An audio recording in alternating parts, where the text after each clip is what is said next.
Hello, my name is Marcus. I'm the compiler of a collection of therapy quotes entitled 1001 Windmills of the Mind, a collection of advanced self-help quotes taken from philosophical, psychodynamic, or the psychoanalytic perspective, which long ago, as I understand, referred to by some, perhaps many, as philosophical medicine and narrative medicine. We're always adding new interesting quotes to this collection here. In this video, I want to pick up on something from yesterday from a book called Neurotic Interaction in Marriage. Interesting book title, right? Neurotic Interaction in Marriage. Consciously, we don't want to choose a situation of marriage that's very neurotic, dysfunctional, painful, power struggle, passive aggressiveness, constant anxiety, a little power struggle like that. What's going on like that? You want to be happy. You were excited at the beginning, and all that happened, right? So yesterday was a good quote on that topic about what's going on here. So consciously, we may choose our partners and all that, but are we aware that the truth is our unconscious, in many cases, is doing the choosing unbeknownst to us, and the unconscious wants a neurotic partner, and it wants the neurotic interaction because that maintains, that's considered to be a defense mechanism whereby you keep your inner conflicts at bay. You don't have to process your trauma early on. You don't have to mourn your losses. You don't have to grieve your losses. You don't have to admit any kind of truth about early on, because early on you created a structure, you find someone that fits the structure, and you maintain that looping. So if the two people do the same thing, they're both marrying for neurotic purposes, kind of thing, that neurotic interaction like that. So that means nobody's really relating to each other in a companionate kind of way. So companionate love, vow to vow, you share what's authentic about you underneath the scaffolding, underneath the schemas, the constructs, the repetition compulsions. You share what's what's vulnerable about you, and that's intimacy. So they'll get to know you, the real you. When you share the real you need an eye like that. She does the same thing, he does the same thing. There's a kind of a companionship where each people see each other's authenticity. They can grow by each person seeing each other.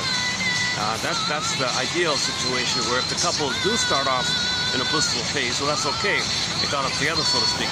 But now they got to be conscious to make I statements where they share what's alive in them, what's real in them, whatever it may be, their trigger, old fears, what they're feeling, how they cope, what they're being reminded of, what their fantasies are, what they're hoping for, but they're aware that what they're feeling and experiencing is from the past. It's the antecedent, it's the primary construct, the emotional learning, the imprints, and you share all that because you want to reveal the real you that's underneath, and the person sees that, and then you can have a kind of acceptance now. And the marriage can be a healing developmental process if the two people are conscious, learning how to make I statements, kind of thing. So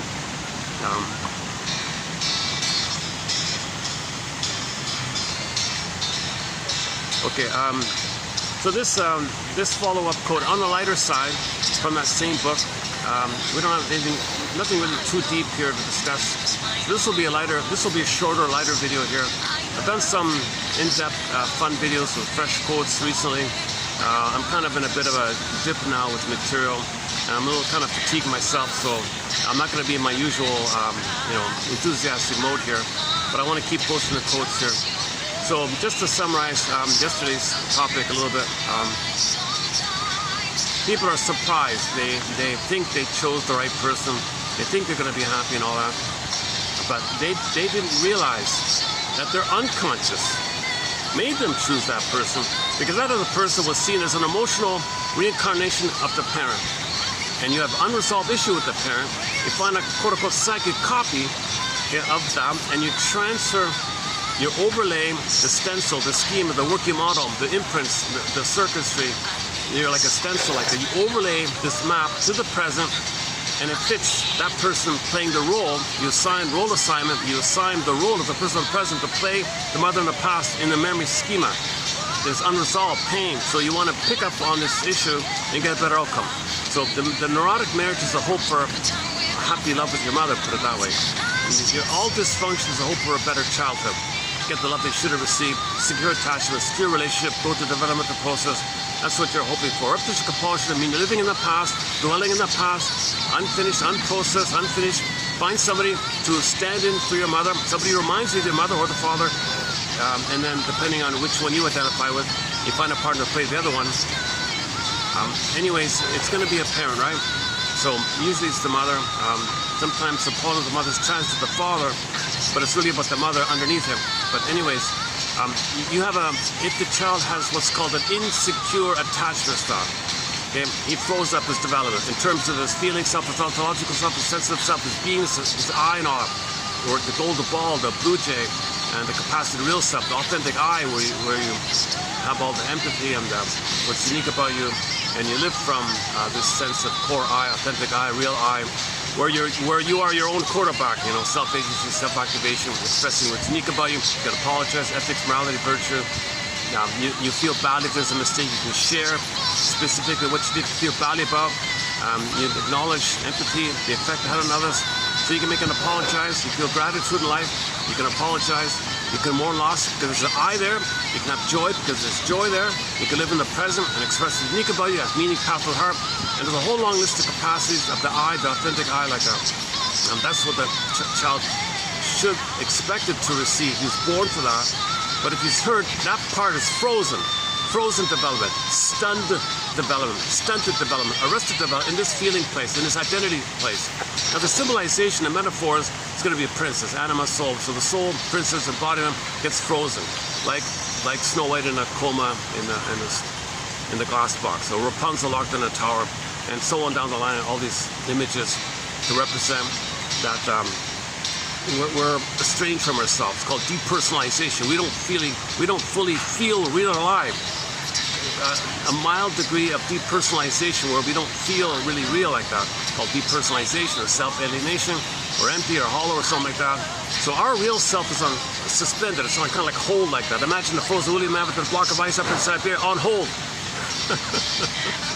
So waiting to be thawed or to be free and all that. So we can feel again and resume development. You know, the most popular short from yesterday's video was called, to my surprise, just a short one, 1 minute long, called Be Your Own Quarterback. That's the most popular short from yesterday's video. Check it out. It's not, it's got like three likes already, to my surprise, so it kind of went by. That's a good summary of it all, about Gates' story, the Twilight Zone, and grabbing a pen, being your own quarterback, and giving up hope for a better childhood past, you know, and consenting to trauma that takes place, so then you can integrate that you don't have to live in the past. You can update your constructs, your mental constructs, called memory reconsolidation or belief update, etc. So that was discussed a little bit yesterday. Okay, so back to the theory about why would the unconscious want something dysfunctional. Remember, the conscious wants something. You consciously want to be happy. Your unconscious says, I don't know what you're talking about. We got a problem here. Unresolved, unfinished, didn't get mother stuff here. That's what I want. I want to get out of this. We're in pain here. I want mother, a copy of the mother, a psychic copy of the mother, a reincarnation of the mother. I want the mother. Okay, because there's no time in that brain, so you just want something to trigger you. That's a falling. That's the Cupid's arrow, the falling in love. You just want love at one sight.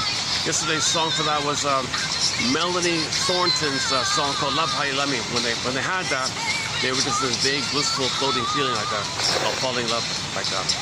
So the unconscious wants to fall in love, okay, to recreate the symbiosis, the transference love, the spellbound love. Okay, this blissful euphoria, union, mystical participation, blissful oneness. This is the falling in love phenomenon. So that's the time of symbiosis of baby and mother. That was failed, was broken, and it was needed, like kind of like an egg-like phenomenon. And the child's meant to hatch out of the egg, but the egg wasn't there. It was broken at birth. Babies need an extended egg for the first 4 to 5 months, but many babies are not getting it. So they look to create the symbiosis, to resume development, get back the egg, get back the merging, the fusion of one falling in love, and you hope to resume development. So somebody might remind you, then you're all excited. But like she said yesterday, there's an immense, quote unquote, you're still in the oral phase, so it can be narcissistic and demanding and greedy and demanding expectation. You want perfect all the time, you want bliss all the time. No one can do it, but you have to hope for it. They're all excited it's going to fail. So the unconscious wants to master this. It wants to find somebody who reminds of the mother, to get out of the pain, to resume develop. Not knowing time. So it's doing it all the time. If without awareness, if your choices of mates are neurotic, it can be infinite like that. You can infinitely choose, quote unquote, the wrong person. But from the unconscious point of view, it's the right person because you're trying to get a better outcome for the past. But the conscious is saying, misery, suffering, what's going on here? Self-defeating, where's the happiness? Argument, power struggle, what are we fighting about all the time? So the conscious doesn't want this. And then for that song we played Lovesick by Rick Sanders. Oh my God, here I go again. Another lonely castaway on a ship that didn't want to put out to sea. Can't see the stars at the mercy of unknown destiny. The undertow, oh my God, help me. So he says he didn't want that to happen, but it just happened again, right? So consciously, you don't want to be in this limerence. Puppy love, obsessive love, infatuation, infantile love, transverse love, spellbound, passion, overly clinging, dependent, fused one thing. You don't really want that because that means something's unhealed in you. But if it's coming up, oh no, here I go again. I'm in blissful. Today's quote, he calls it like, the force is kind of like gravity. It's kind of driving you like that because you're desperate to get mother's love. So the magnetic pull is like the gravity. The baby has a pull or a reach for mother. The baby's life force is to find mother, like a pull. So the baby's energy is to reach her mother. That's like the pulling phenomenon. It's the drive for love. It's the drive for connection. It's the drive for development. It's the drive to resume development. It's the drive for the oneness. There's like a drive, like a push like that. That's failed. Then somebody reminds you, oh, I fell in love. I can't help you. You fall back. Even the phrase falling back, you fall back to the infantile place. And you fell in love, you fell back to the regressive place, and you're like the baby reaching for the breast mother, and the person is going to stand in for the breast mother because that person reminds the unconscious of the mother. So you're reaching out, like you fell back and you reach, somebody's there, and you fell in love. It's kind of like you fell back to childhood and you're reaching like that. So this is what he means by the gravity of the force like that. Because the unconscious thinks that baby would perish without a mother. So this is all kind of like a hopeful perspective. Because without any concept of mother, the child would perish. So he's going to keep trying. Now, if it fails all the time, he might get to some point where he gives up on the project. Then he detaches his activation. He becomes schizoid, avoidant, leave me alone like that. So he won't fall in love again, kind of thing. But that's a painful phenomenon. That's called the flight response. If that's too painful, he might become demanding, like the bully one against people. Now he's going to be demanding and coercive and manipulation like that. And so he might be a little aggressive like that. If that's failed, he might become a passive-aggressive bully called egoism, called the sneak-around passive-aggressive method. So you got the four broad categories. You reach towards, away, against, or passive-aggressive sneak-around, the egoism, bully, shadow bully. Do we say that? Shadow bully? It's a passive-aggressive bully. Like the bully's overtly aggressive, right? If the baby can't be angry at the mother, mother says, you can't be angry at me, baby, then he kind of shuts it in onto his body, and he learns to project himself on others later on and aggressively use covert tactics to be aggressive in his covert ways. Typically, it's spreading rumors around, aggressively causing harm on others because he felt harm within, others are going to be great. So this is okay. This topic on the ego, this topic on the character Iago, spreading rumors like that, aggressively causing harm. He's aggressive, but he does it in a sneak around, covert way, a covert aggressive, passive aggressive bully, Iagoism. So this is from a guy named Wayne Oates. Okay, extending Karen Horney's core 3, moving towards, away, against. He says around, like sneak around, back around way, Iagoism. So that takes time to clarify that part. Because you got to discuss passive aggressiveness first of all, like just in general, and then apply passive aggressiveness to the bully phenomenon, which is a little more aggressive than just benign passive aggressive narcissist like that, or just a passive aggressive tactic that other personalities might use. So passive aggressive is just a very broad kind of phenomenon, but specifically to passive aggressive and bullyism, there's a unique kind of. So that's why we're calling it Iagoism. He's very aggressive and cool, like that character. Right? And he does it sneakily behind the scenes, spreading rumors basically. Oh.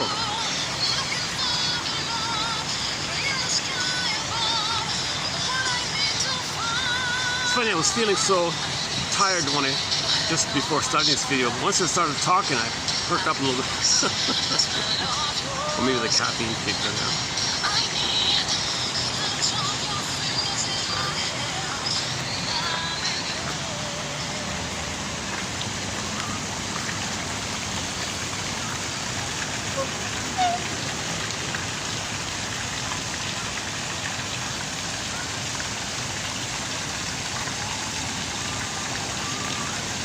Talk about symbiotic, eh? These two are usually in sync and doing things like one.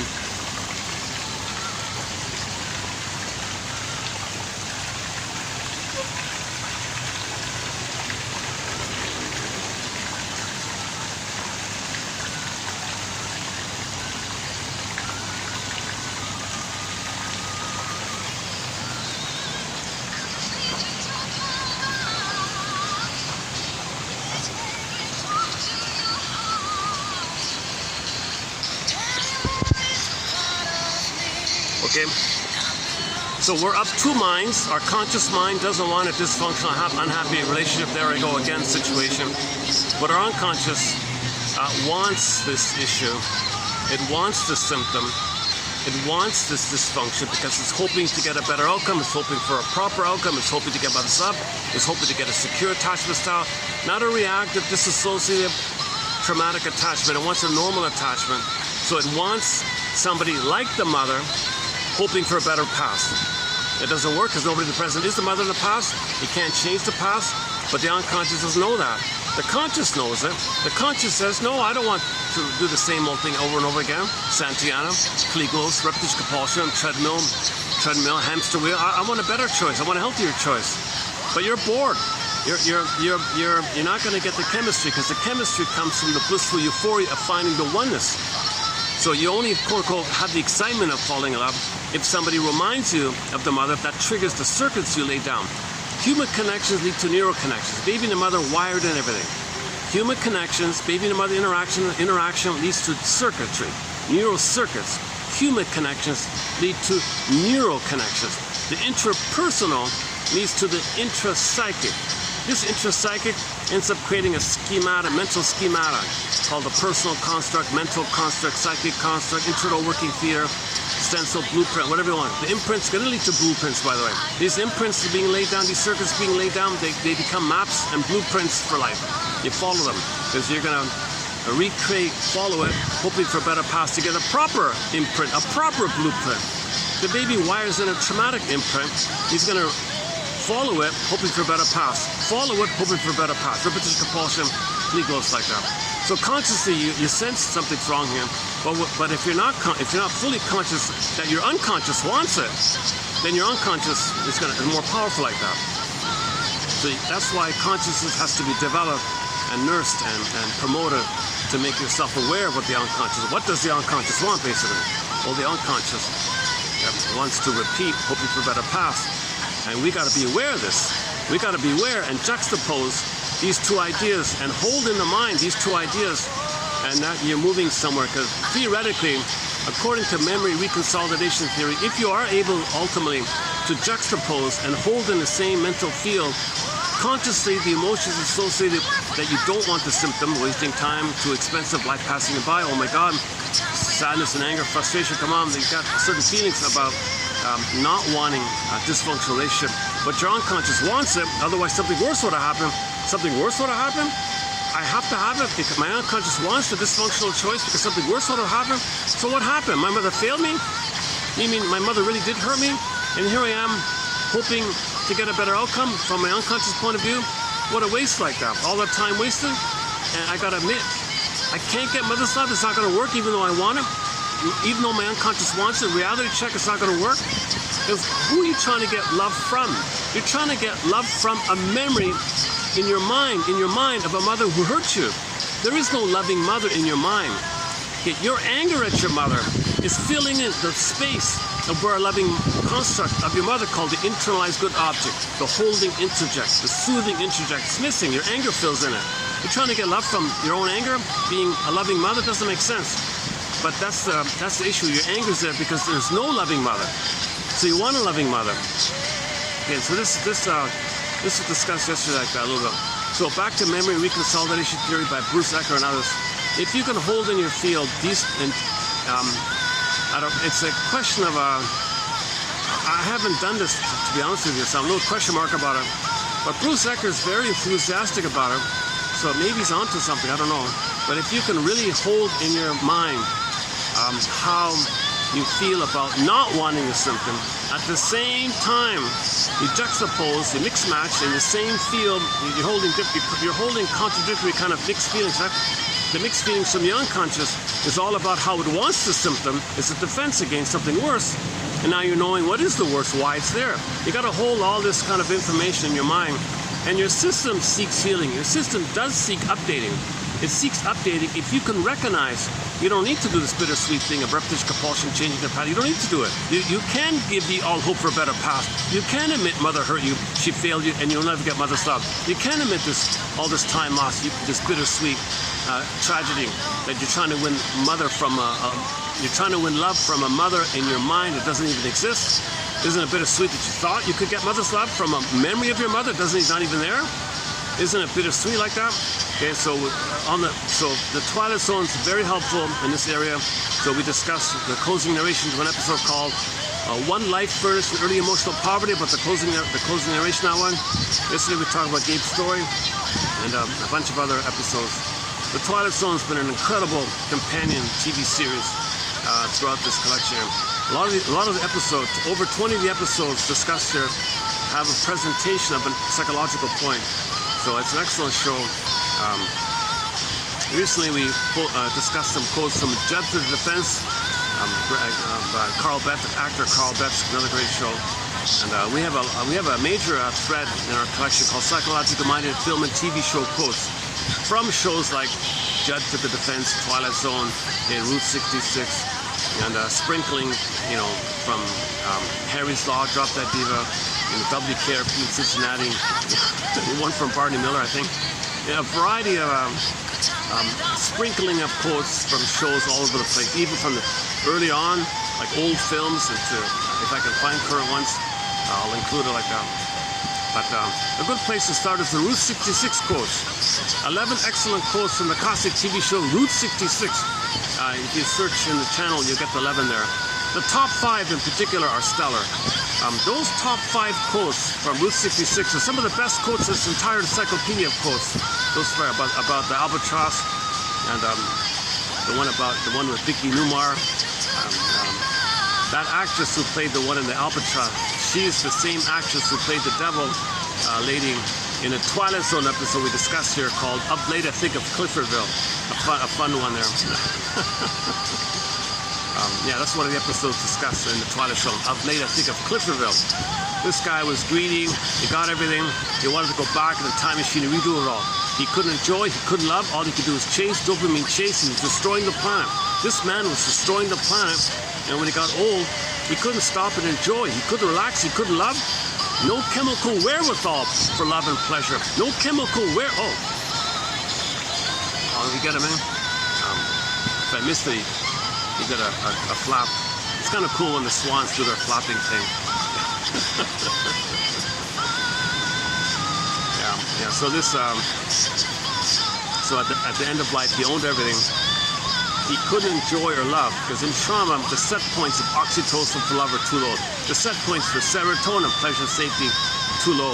So all he had was the dopamine to chase for a better past. Chase for a better past. It's addictive because when you chase for a symbol, to remind you of the past, you get the chemistry of the uterus time.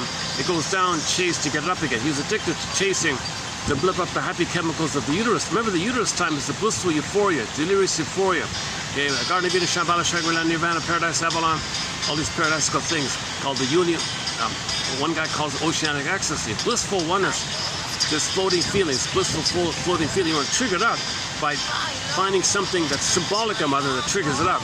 It also discussed yesterday by Almona Paul's book, Narcissus in Wonderland. So he basically just had stress and dopamine, made him a dopamaniac. So he was maniacally called dopamania. He wanted to chase things in the future just to get the chemistry of the good old days in the uterus, womb utopia, to feel better above the pain. The chemicals go down, chase to trigger the past, chase to trigger the past. He was plundering the planet for the chemistry of the time when he was in the uterus. So in conclusion, we're destroying the planet to feel better around the pain of not getting mother's love. So why are so many mothers misattuned and malattuned and not able to provide that security that the babies need? Called the secure attachment style without our relay. And that's a 10-hour topic called the Old Cunning Tales around why so many mothers are missing. if I start in on it, it's going to take me 10 hours to run through.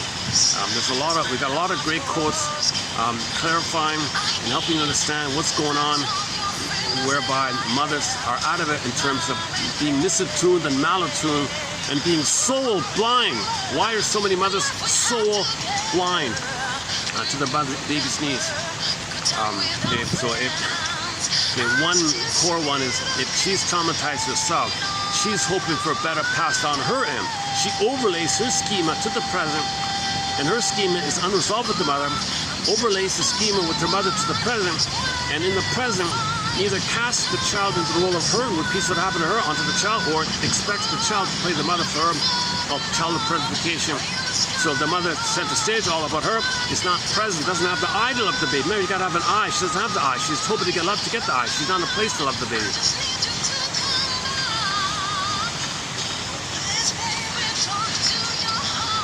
I always have to speak a little louder when I come here. There's a lot of noises around all over the place, with the fans and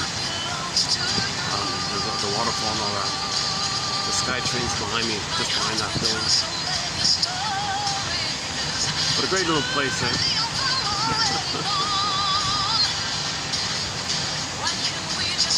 This is my second favorite spot, yeah. My favorite spot's way at the edge of town. I gotta get up really early to prepare for it. I gotta feel really energized for a day like that.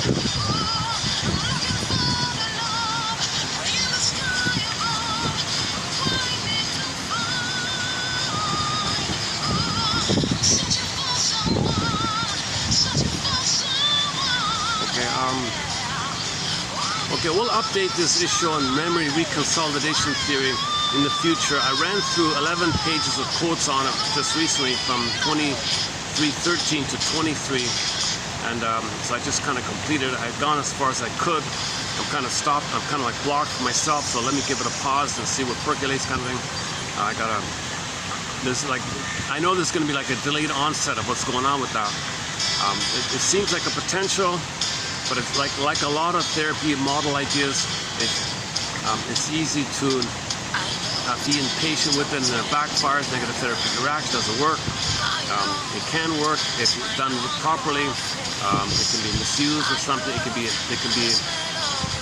You can actually use it. You can use any approach as a defense mechanism to reinforce your healing.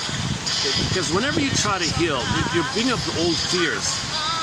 So you might twist the thing to prevent healing. So you might misuse something as a defense against healing. Self-activation, or trying to heal, for example, or expressing your real self, which is desire to heal, whatever form, whatever it's about, real self-activation, true self-activation, is going to trigger the old abandonment depression, the old immense fears, massive anxiety about not meeting your needs. And a lot of pain, because your anger at your mother, which is a cry for love, blocked, rebounded in. You're angry at yourself, but the baby's anger at himself. If you loop it, you follow the thread back to its source point. It's the cry for love. It got blocked, tension, fear, stress, build up, anger, fury, rage. Mother blocked, turns in on himself. Now he's got anger at himself, struck him, L-I-V-E-V-I-L, picturized by the guy with the horns, howling man. The howling man, castle, guy with the horns in the womb. Your body, in your organ, in your system, it's in there. You got dispersed out, it's in, dispersed out like that. So you can have symptoms, and your symptoms could be psychosomatic, your symptoms could be some kind of hostility in your personality trait, or personality structure, or personality pattern, like that. So that's also discussed recently.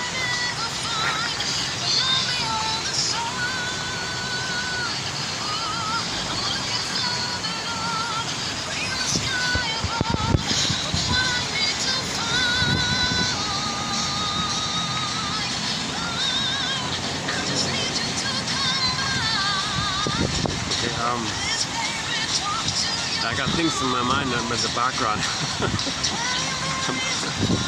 I'm thinking about the factors causing me to be a little fatigued today, not in top form, and son of a gun, what could I have done, what should I do?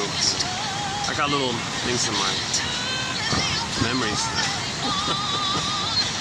Sometimes I can't be fully focused in the present. I got things in the background like that. Okay, let me fix the fan here. I think I've got to make an adjustment on the fan here. I think so.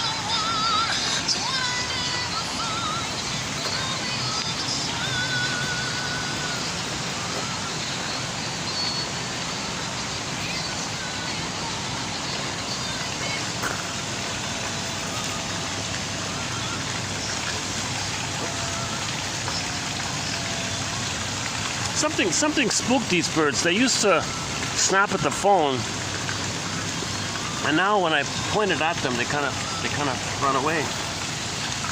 Yeah, so they're a little scared of them before. Something happened to them.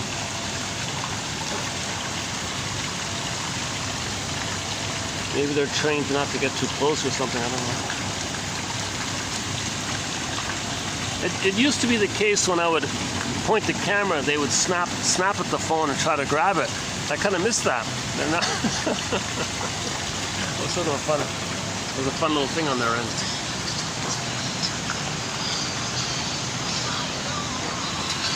Or maybe they just realized. Maybe they realized we don't want the phone. If we were to eat that phone, we'd get sick. We'd take that away. Maybe they're smarter. I don't know what it is.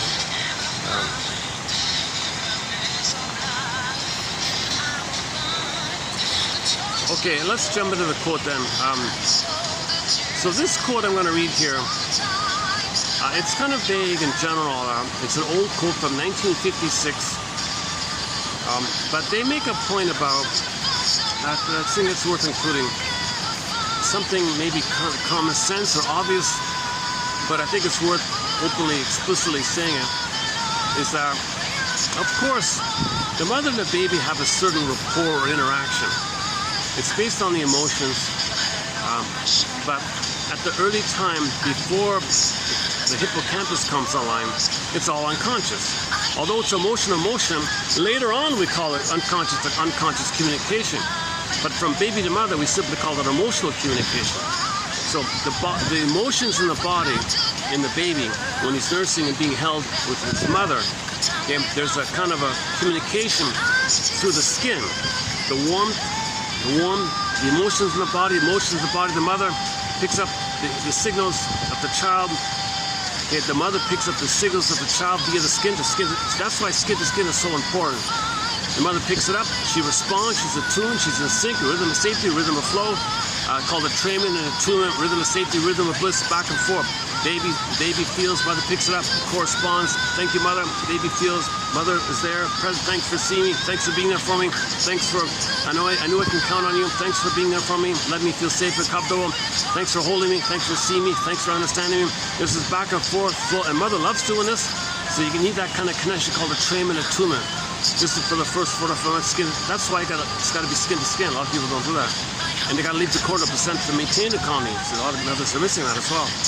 Okay. So there's a kind of a called affective communication. But the emotions are in the body. So the emotions in the body communicating to the mother, the emotions in the mother, and she picks it up because she's got a conscious, so she has a link between her conscious and unconscious, so she can be aware of what she's sensing. And right. But even like if you take mammals, any animal, there'll be a communication. If you take a mother, Doberman Pinscher, and the puppy, and they're nursing, there'll be a communication. There'll be a back and forth flow. So whether the mother's conscious or not, there's meant to be a back and forth flow between the two. This is the original. This is the prototype. The imprint is there. The starting gate is there. I mean, the starting. The first learning, the deepest of the deepest learning is there. And there your circuits are there, your neural circuits are there. And if it's problematic, then you're going to have problems in your life. You're cursed, you're jinxed, the cards you've dealt, wrestling with this fate kind of. So that's the issue here. In normal development, the interaction goes smoothly. The child ends up, mother loved me, I was loved. By mother who loved me, I was loved. And in my mind, there's a construct that mother loved me, I was seen and understood. I'm a me now. That the model is I'm okay, you're okay. Neutrality. So people can have that. He goes by that psychic structure of thou to thou, basically. The child doesn't get that. He's in a narcissistic state, and the breast is the thing he owns. So it's like a selfish I and a thing he owns or something. And he overlays that called narcissism. You can't see people, you can't have neutrality like that. Yesterday we talked about the Don Juan. He's using that kind of phenomenon, right? As the baby takes the breast, is a thing that he owns. There's no the baby doesn't recognize the breast as an autonomous woman like mother yet. That's later on. And the more stressed the baby is, the more he's focused on the part of the mother, called part object relating. In healthy development, the Fairbairn says the baby probably can sense the full mother as a person to person. Under stress, no, baby emerges, focus on the survival breast part. And if that's even stressed, if the baby's even overstressed, even there, he's just going to focus on the nipple. So that's like called part object relating. And all these fetish things refer to this kind of, you're fixated there. Oh.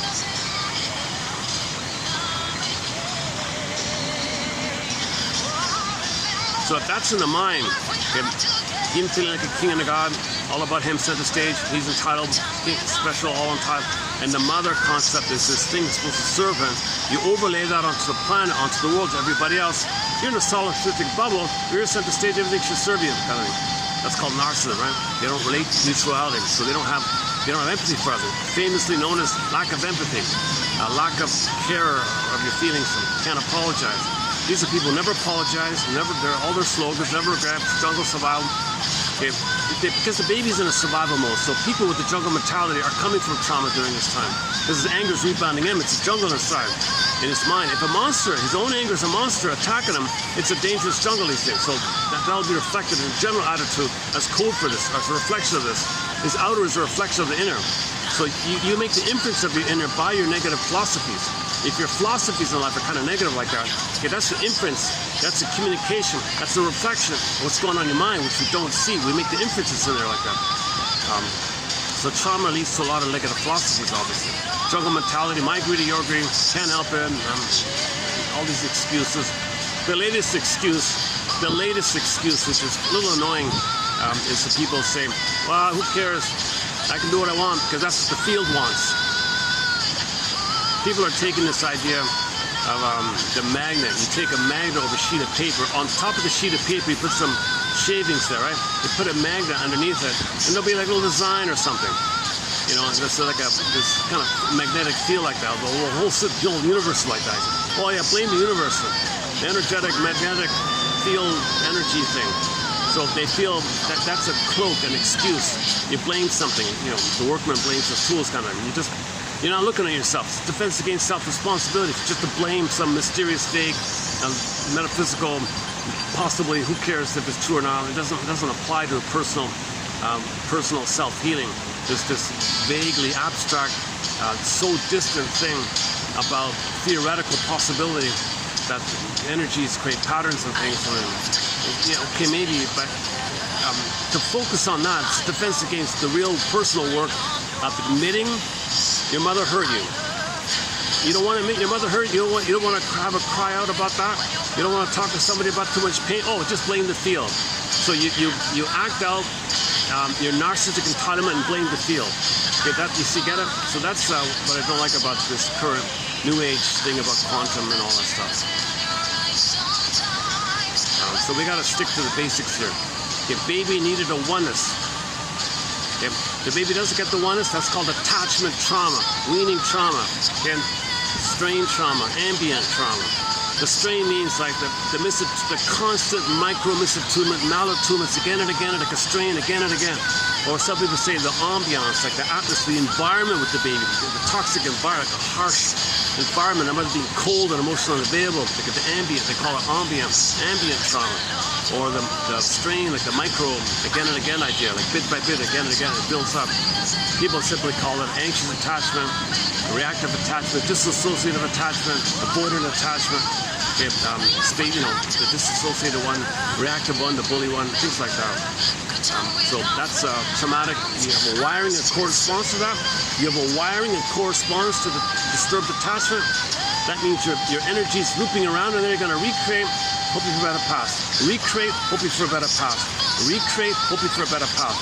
So when you recreate in the present, okay, you follow the blueprint, the imprint, the blueprint, the script. You follow the script, you recreate a new edition, a mirage, dream-like new edition, okay, like a theater thing, like a dream thing, by this script, hoping to get an imaginary, theoretical, better outcome with your mother. A better relationship with your mother. A better outcome with your mother. There's no time there, and the pain reaches for mother for a better past. Pain recreates, hoping for a better past. All dysfunctions are hope for a better past. Wow. I think the combination of my fatigue and this coffee I'm having here. Actually, I have a coffee and a tea. I had 2 drinks here. think it's a combination of the two, right?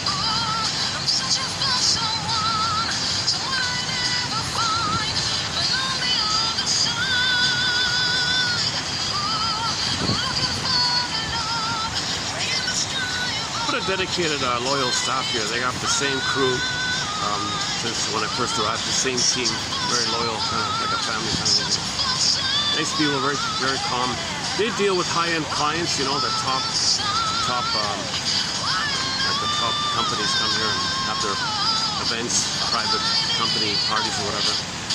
Weddings are here and various clubs, and seems to be a little bit on the higher end. No, they have things for kids, and they have social clubs here.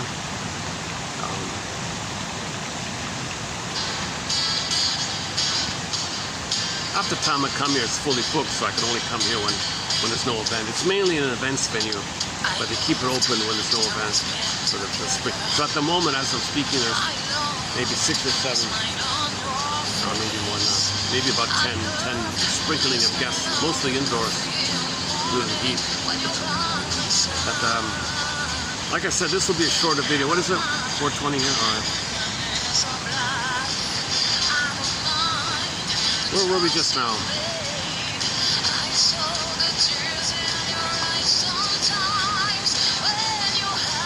Okay, let's just go to the quote then. Yeah. So the song you're hearing is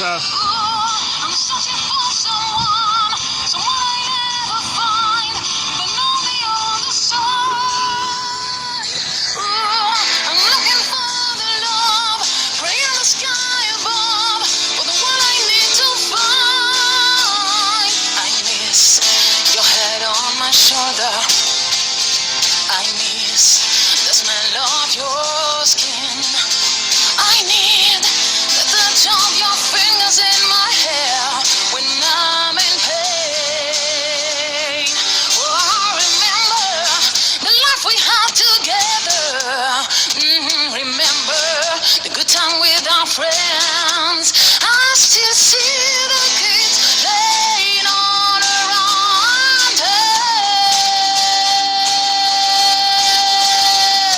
Ooh, I'm searching for someone I never find, even on the other side. Ooh, I'm looking for the love, praying the sky above, for the one I need to find.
Leave it there. Okay. Okay, let's begin with our today's quote here. Okay. So this is like one long passage.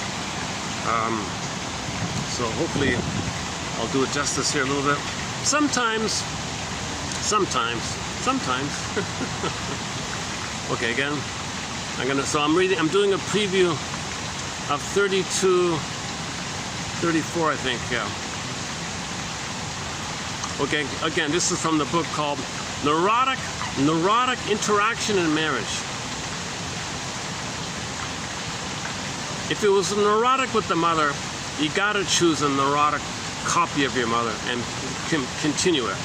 It's timeless, and disappointing, and you keep doing it until you get some memory about it. We repeat, we create because we don't remember. We don't remember because the hippocampus wasn't there. But now we're older, we have a chance to make the inference and bring it up into consciousness, make the unconscious conscious, bring it up, get it up into consciousness.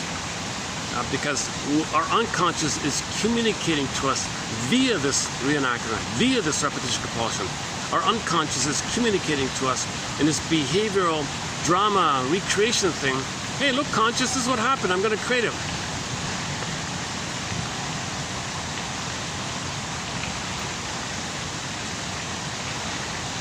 Okay. Sometimes two people meet for the first time, and the moment they lay eyes on each other, they fall in love. Okay. So play the song, Just One Look. That's all it took. Oh, just one look. Okay, the Cupid arrow. So somebody in the present reminds you of the mother of the past. That means the wiring, the circuitry is going to kind of awaken, triggered up. But that circuitry is frozen in the blissful time. Now you're going to pick up on it. It's awakened. Now you're in love in the past. So now you're all excited because you're going to resume development. So you're going to pick up development. And the first part of development is the honeymoon blissful thing. So somebody reminds you that, you're fall in love, right? And it's a sudden thing, it's like a triggering thing. It's the image of the Cupid's arrow. It just means like the chemistry flares up. Don't think about the direction or something, it's just like a sudden thing. Oh. All right.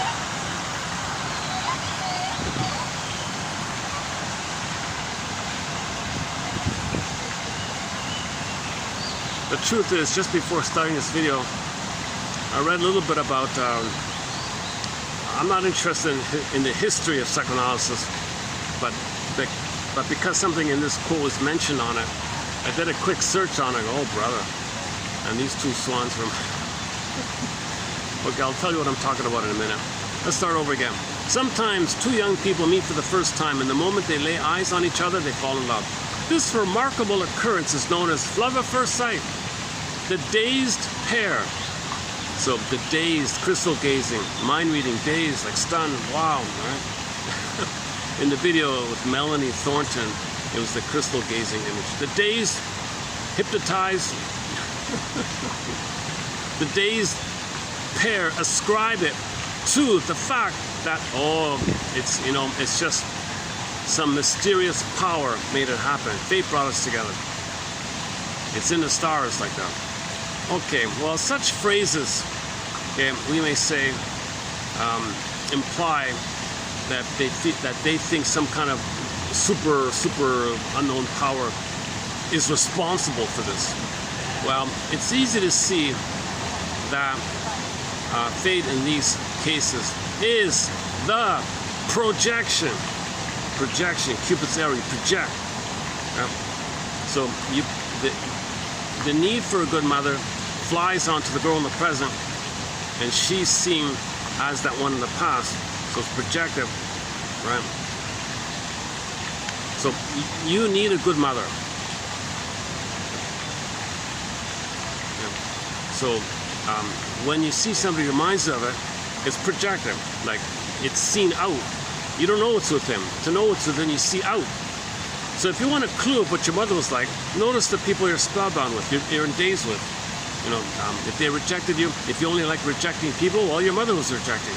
You're trying to make it conscious. This is an innate drive for healing to make you conscious. You recreate to make conscious, right?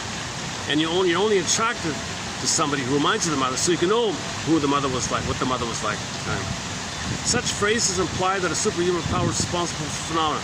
It's easy to see that fate in these cases is the projection of an inner force of which its carrier is quite unaware. Just as no physical body could refuse to obey the law of gravitation, so no human body can desist from acting according to the forces within his own unconscious which propel him along a certain course. Think about prejudice. People don't mean to do it, right? But when they were a baby and they were raised to the mother and walked in unknown, Your own anger is unknown to you. It's a scary monster to you. If that's easily triggered by something unfamiliar to you, something unknown to you, click, click, bing, bing, you transfer the frightening image of your anger attacking you, fly it onto somebody in the present, someone, just something unfamiliar. You're apt to be down on what you're not up on. You're not up on it, unknown. You're the unknown. It's going to bing, bing, bing, you're going to trigger, transfer, and think the person who speaks a different language is a threat to you, something like that. Because this is the force of projection, to make you aware of what's inside. Projection is the means of bringing repressed material to consciousness.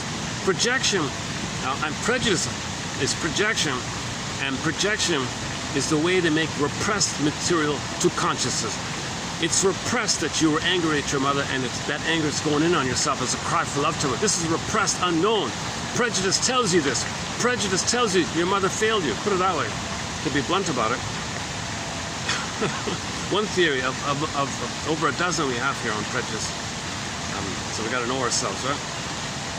Okay, so he compares projection kind of like gravity, something, it's just the drive to heal, the drive to know ourselves, instinct to heal, drive to heal. So we got to cooperate and be productive about it. Okay, prejudice, what's that about? That's irrational.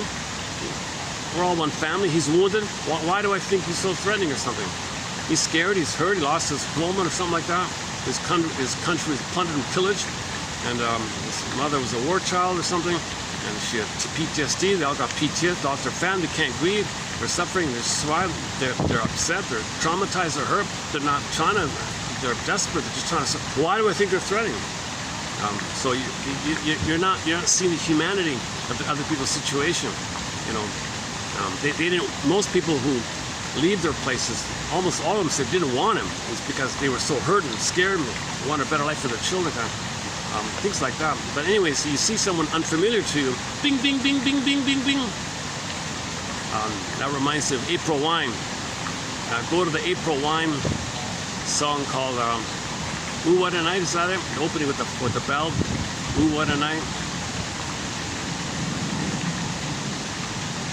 Yeah, Ooh, what a night. Yeah, Ooh, what a night. I think that song, Ooh, What a Night, opens up with the bell, the fire of the bell, like ding, ding, ding. So someone's unfamiliar to you, compared to what you're familiar with, the contrast, because your amygdala is hypersensitive, right? You're always in survival, hyper alert, hyper alert.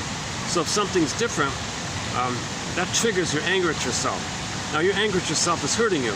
So you project that image in your mind of your own anger onto the person the present, think they're possibly the cause. That's called projection. Projection is the means of bringing this unknown image in your mind to your conscious awareness. And then you can calm down and think reasonably. What's that person's situation? Get their story, you know. Tell me your story. And if there's something about them you don't like, well, their unconscious is creating that thing that you don't like. But remember, their unconscious is creating the thing which you don't like. But from the other person's unconscious point of view, that thing is there, exists to prevent the person from perishing. Something worse would have happened. So when you see somebody doing something you don't like, you got to remember the person, like for yourself, if there's something in you that you don't like, your unconscious created it, because if your unconscious didn't create it, you would have, the baby would have been a goner. So it protects the person. The dysfunctional symptom, in and out, it protects the person from something worse. Usually the baby thinks he's going to be a goner. That's why he created this thing, because he didn't want to be a goner. He created some kind of compromise, painful, suffering, elaborate thing. Body bears the burden, the body suffers, negative first time disperses. Other people as well. Okay, so this is a key point on empathy here, that your unconscious creates stuff. Because if they didn't, something worse would have happened. Apply it to yourself, apply it to others, at the very least, right? And whenever you are triggered, like Edgar says, put your hand on your heart, the center here, and just say, I'm in the now. What I'm feeling is about the past. I'm in the now. Now, I'm remembering some past stuff. The past, unresolved, living, quote-unquote, living, unresolved, got triggered. That's the past though, but I'm feeling it now, but I'm in the now. I'm in the now, but I'm thinking the past. So you got to juxtapose the two. You're in the now, feeling the past. You're feeling the past, but you're in the now. You're in the now, but you're feeling the past, the antecedent, the original stuff, the imprint, the blueprint, the working model, trigger, something triggered it. So you're feeling the past. The person of the present just like reminded you of something in the past. Fear of the unknown idea. Mother was unknown. Not only was your mother unknown to you, a stranger to you, but your anger around it, infusing with that, it's got a monster inside. So it's really a scary thing. That's the past thing. That's why you're triggered, all excited. Okay, this massive anxiety is from the old persecutory fear of being abandoned. Baby don't want to be abandoned to be a god of mother abandoned him. Mother's mean that he's going to hurt him, abandon him, whatever. He's feeling all this pain like that. So whenever you're triggered, put your hand on your heart, he says, and just say, I'm feeling the past stuff. Something in my past is coming up to me. I'm feeling it now, but what I'm feeling is from the past. What I'm feeling is from the past. I'm feeling it now. I'm in the now, but I'm feeling the past. I'm in the now, and I'm feeling the past. As I'm in the now, I'm feeling the past. Juxtapose those two for a while. At the very least, you should be able to calm down like that. So that's just a self-soothing exercise for the moment kind of. But I don't know. I think it's one of the better ones we have so far. We have a chapter here on self-help exercises. That's one of the most recent ones by Mr. Ecker there. But we have other interesting ones, also by Ecker, the sentence completion exercise, the sentence stem, let the sentence complete itself, called free association, and assign the symptom to yourself so you can be aware of it. Look for a better symptom. The same thing you can't, so that's aware to you. Like See, when I'm refreshed and calm, and I'm in the nice park, I can deliver these videos smoothly, not in a slightly nervous, all the little things going on. Okay. I think that people are pouring in and it's making me feel like I should hurry up with something. Maybe there's an event here tonight, I don't know. Okay, again, sometimes two young people meet for the first time, and the moment they lay eyes on each other, fall in love. This remarkable occurrence is known as love at first sight.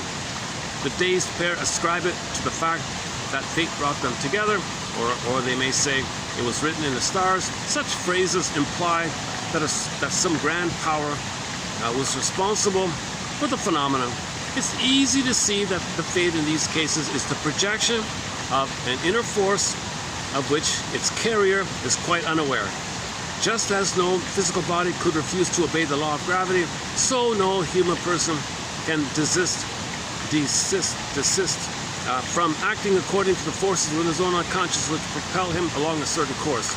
In a dry feeling, projection to heal, repetition compulsion, trying to heal, recreating in the present to know the past to heal, maybe showing up the mother by doing to others what your mother did to you, to magically have the fantasy that your mother will apologize, trying to heal, trying to get an apology from your mother, so have the hope for mother's love.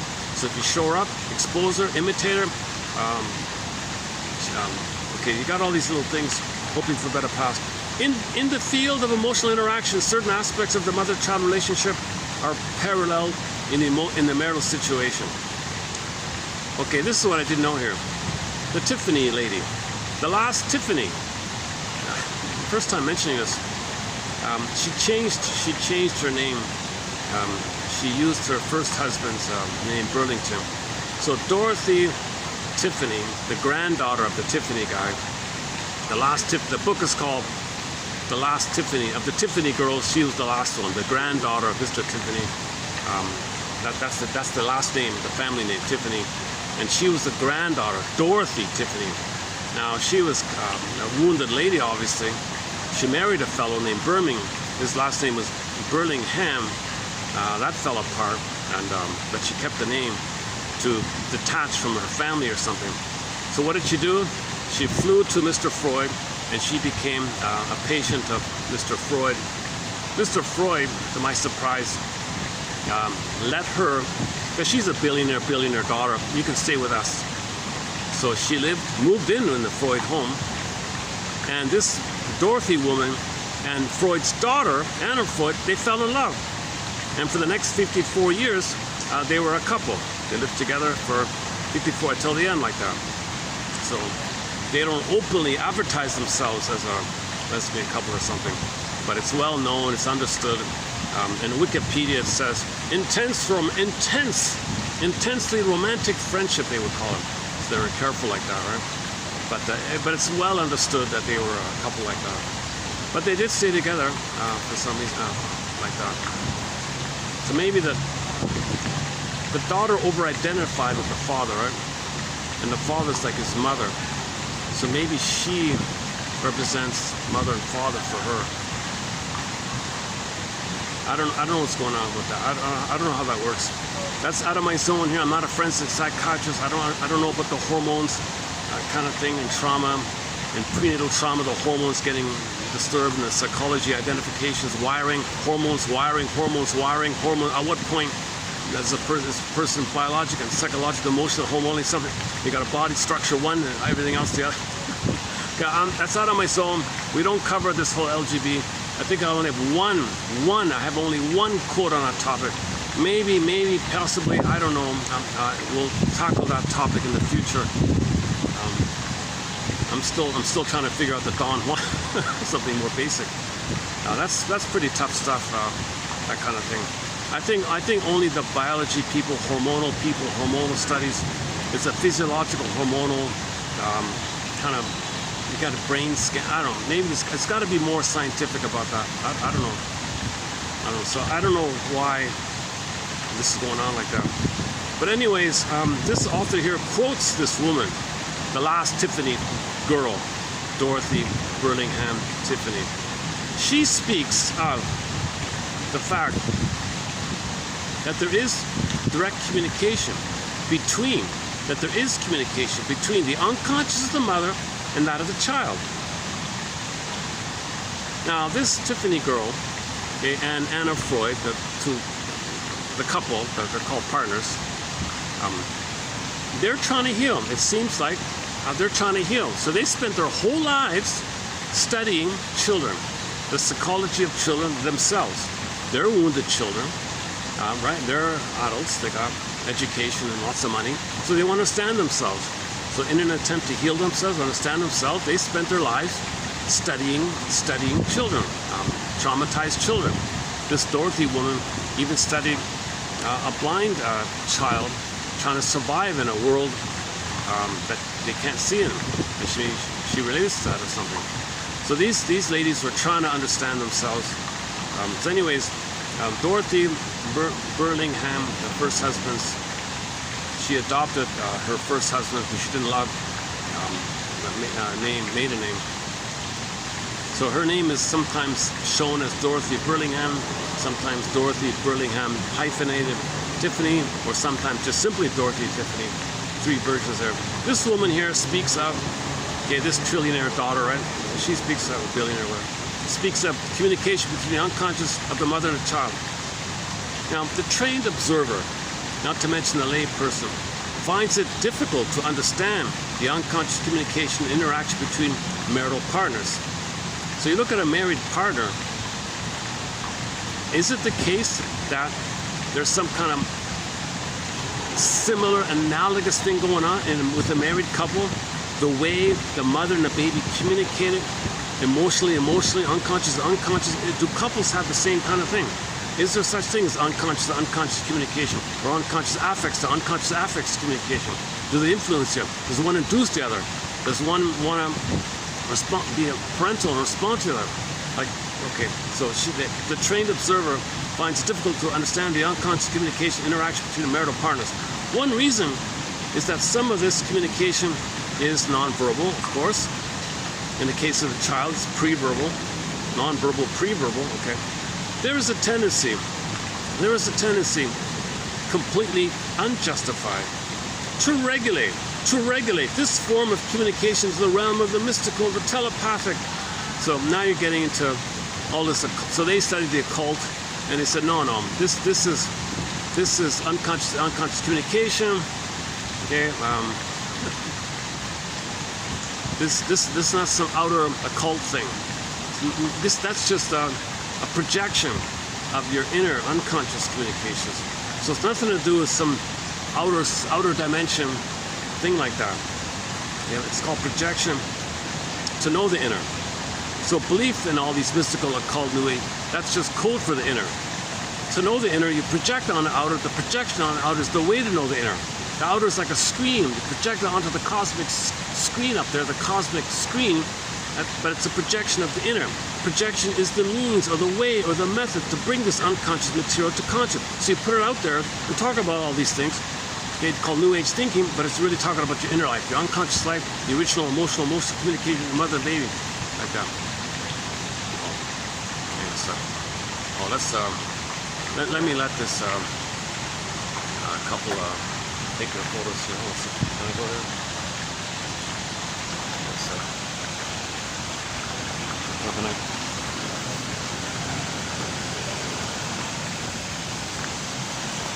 Oh yeah, okay, let me go down here for a bit.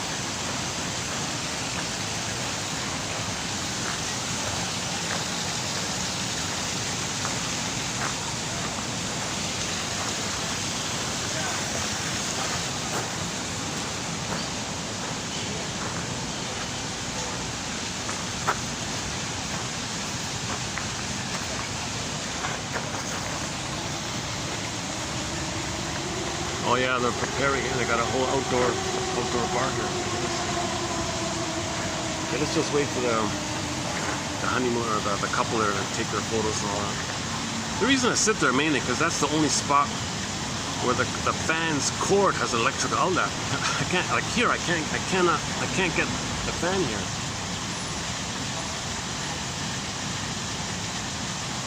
Yeah, these outlets don't work. Anyway. At least last time, maybe now it does. I don't know. Maybe it's changed. All right. Where are we here? Actually, there is an affective communication between marital partners, as there is between mother and very young child, and so on. There's emotional communication between people, and animals, of course. We see animals communicating, and that's pre-verbal, right? Okay. For example, consider the possibilities if A's unconscious wish is communicated to B. So let's just use, should we make some names here? Consider the possibility if Andy, hang on. Consider the possibility, let's pick an A. Andrew, Antoine, no.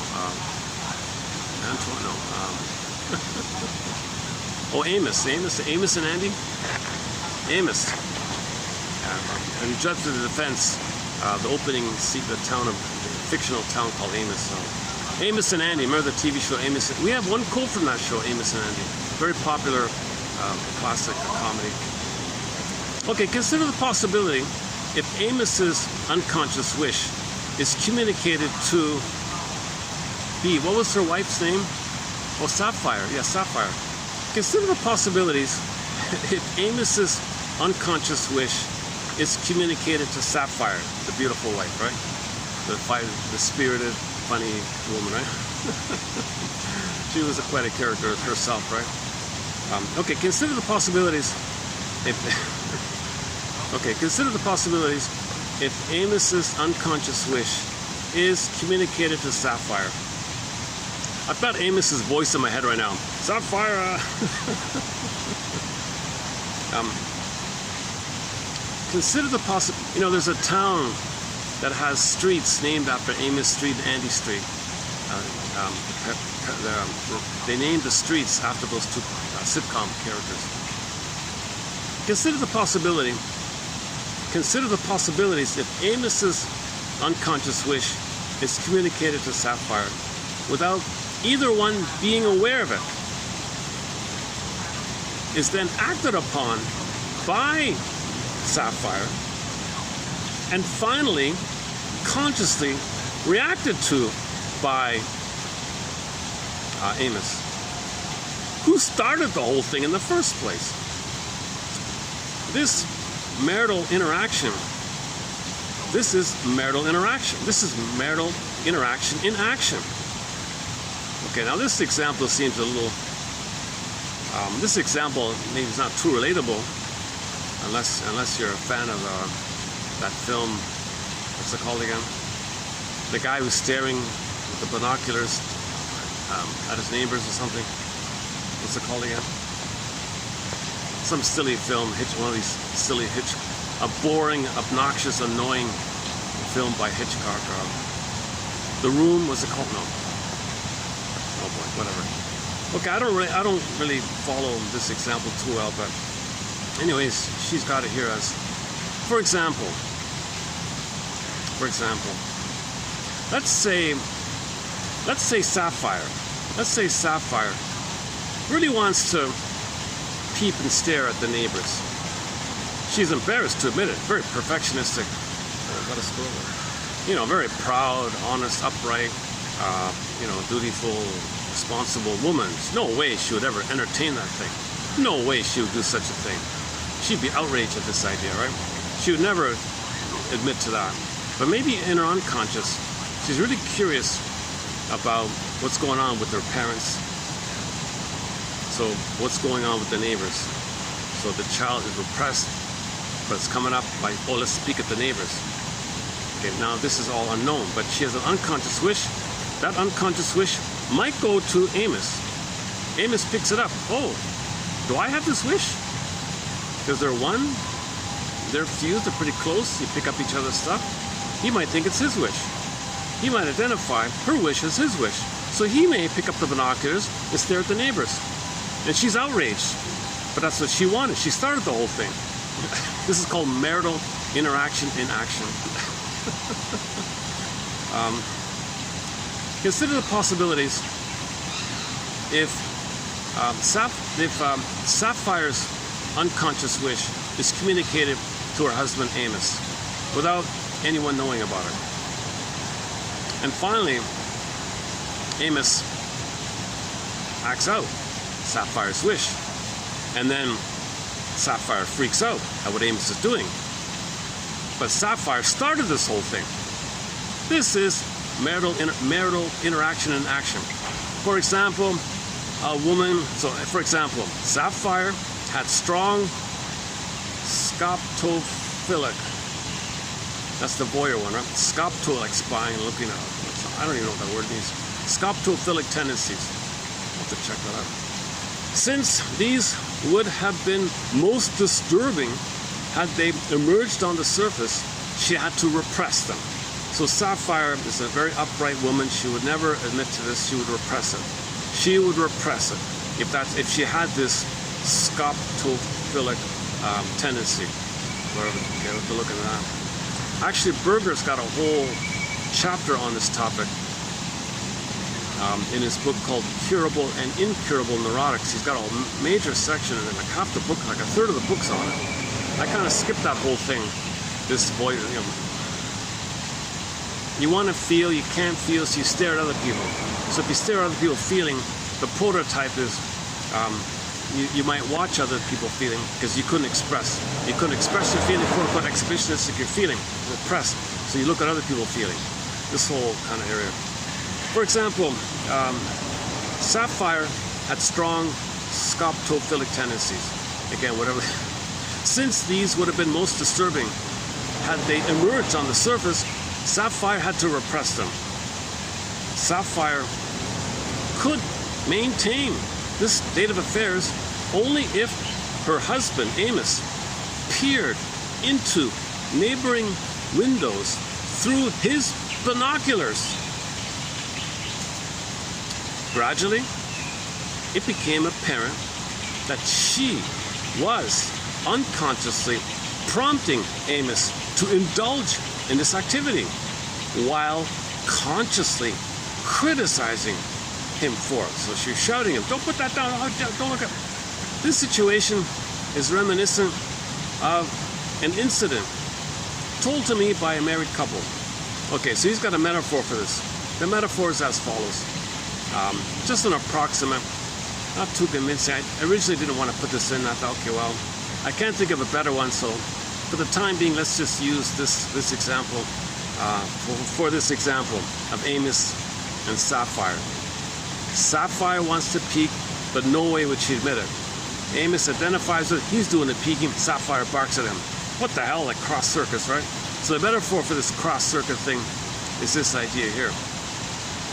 Having purchased 2 electric blankets. Having purchased 2 electric blankets for their twin beds, the pair, with the help of their 2 children, set about hooking up the various electrical wires so that the blankets would be ready for use at night. The control gadgets were placed on the night tables alongside each bed. When the couple retired, the husband was unable to fall asleep. He found the blanket much too warm and turned the heat down on his regulator. Meanwhile, his wife felt rather chilly and turned up the heat on her regulator. But the husband still felt too warm and turned the control down a bit more. At the same time, his wife, feeling colder than ever, turned on still more heat. This went on until he could not stand the heat another minute while she was freezing. It was at this point they discovered what was wrong. It seems the wires to their blankets had somehow gotten crossed. The kids were involved, remember? Similarly, all manner of wires get crossed in the constant and subtle emotional interaction between man and wife. Because a marriage is based on a number of conscious and unconscious motivations and expectations, the choice of partner is quite important, and as is the manner in which that choice is made. Okay, now we're changing topic here. All right. So you get the idea, right? Okay, let's leave it there. Attention has been focused on unconscious neurotic choice of marriage by these 2 fellows here. One of them stresses the importance of role expectation. He points out that each of the marital partners seeking in the other the love and protection of a parental figure pushes the relationship toward the needed child-parent form. He calls this attitude an attempt to parentify. Maybe that's where the phrase began, this one here, back in the 50s, right? Parentification, to parentify. He calls this attitude an attempt to parentify each other. While this role expectation is frequently encountered, it should not be oversimplified. By the very nature of our life experiences, we expect the marital... Oh, am I bothering them? Well, let me not. I don't want to bother these people here anyhow. No, they're okay, but let's go back in. Can I go back? All right.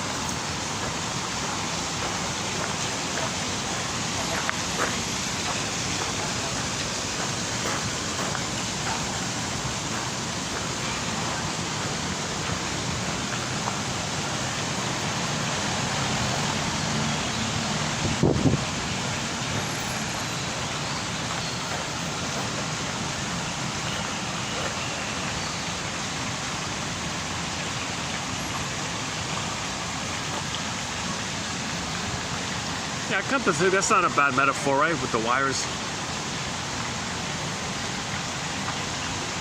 So he wants it cooler, right? She wants it warmer. But the wires are crossed. He keeps getting hotter, she keeps getting colder. So what's going on here? He wants something, but he's getting the opposite. She wants something, getting the opposite. She's getting what he wants. He's getting what she wants. So that's the idea. Sapphire wants to peep. She denies it. He ends up peeping. He doesn't want to do it. He ends up doing it. That's what she wants, and she barks at him because she doesn't agree to it, but she wants it. So the wires are crisscrossed. This is marital interaction in action. Okay, the next part here.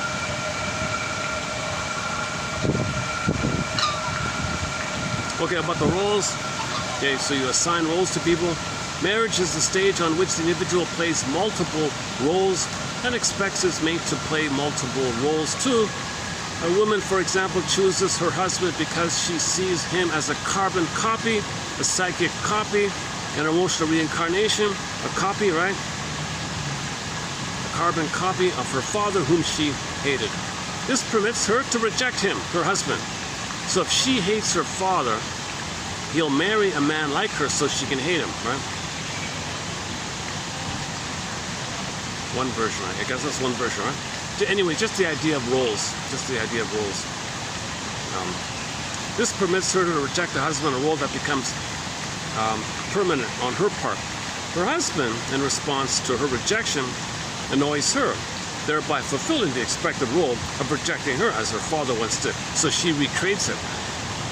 She provokes him to reject her. That's what she had. Then she hates him. She induces him into the role of rejecting father. He ends up rejecting her in his anger. Aha, I knew it. So they recreate it, right? In other words, in conclusion, in marriage, we shall find repetition of important experiences of the past. Again, in marriage, we shall find a repetition of important experience. Yesterday was called, what was it called again? Yesterday was a good phrase for this. Infantile dynamics.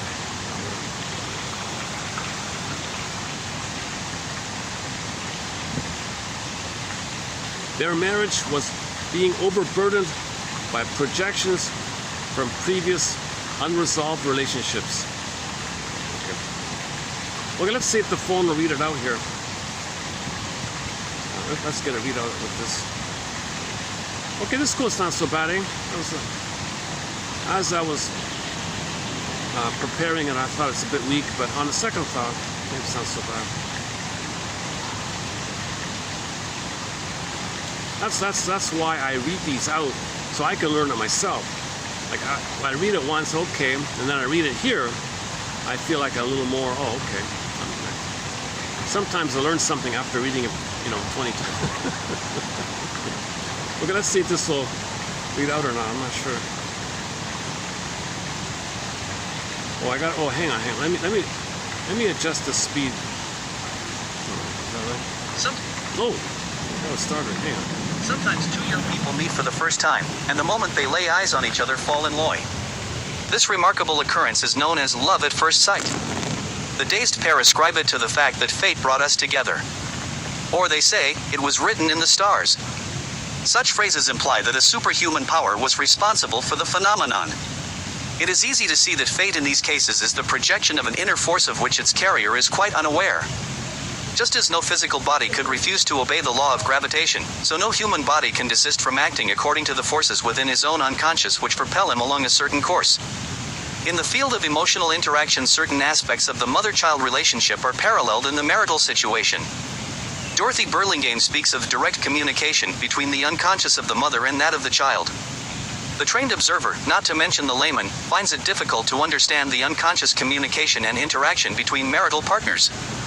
One reason is that some of this communication is nonverbal, or, as in the case of the child, pre-verbal. There is a tendency, completely unjustified, to relegate this form of communication to the realm of the mystical or telepathic. Acutely, there is an effective communication between marital partners as there is between mother and very young child, and man and animal. Consider the possibilities if A's unconscious wish is communicated to B, without either one being aware of it, is then acted upon by B, and finally consciously reacted to by A, who started the whole thing in the first place. This is marital interaction in action. For example, a woman patient had strong scopophilic tendencies. Since these would have been most disturbing had they emerged on the surface, she had to repress them.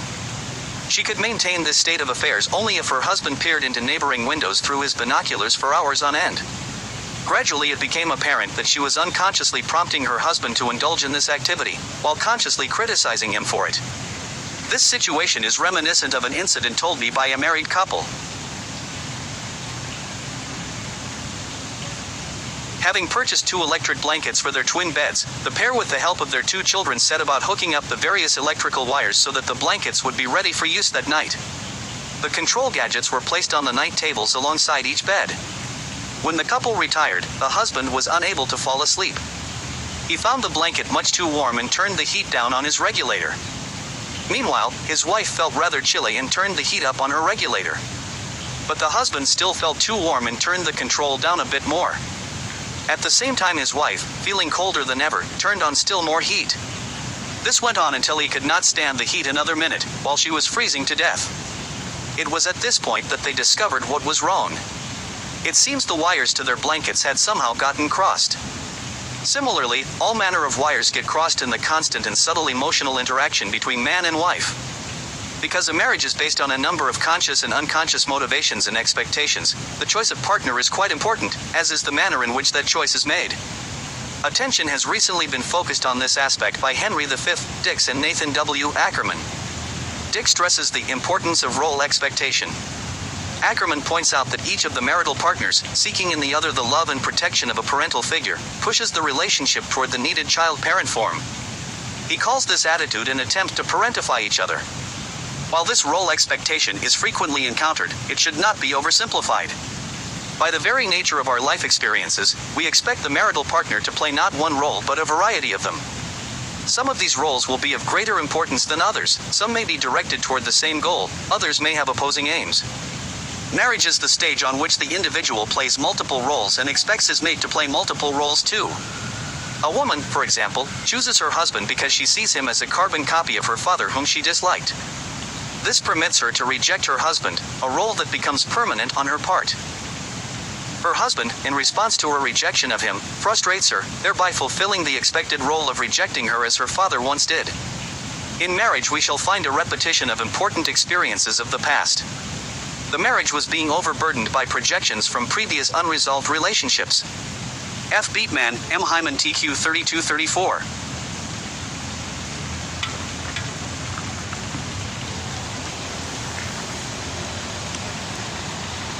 So don't you think that causes everybody to pause? Like just a pause, like hold the phone here. Am I really wanting this, or is this something I'm picking up from the partner? Is this really what I want? Do I feel like a tug to do this? And the other person's got to pause like that? You know, so Amos reaching for the binoculars. Wait a minute, I don't really need to do this. Why do I feel curious about this? Do I really feel curious? No, I don't. Well, where's this coming from? Hey, Sapphire, are you somehow curious about the people over there? Well, sure, why not? Oh, well, did you want to like look more closely? Did you want the binocular? Oh no, of course not. I don't know, just investigate, like maybe, you know.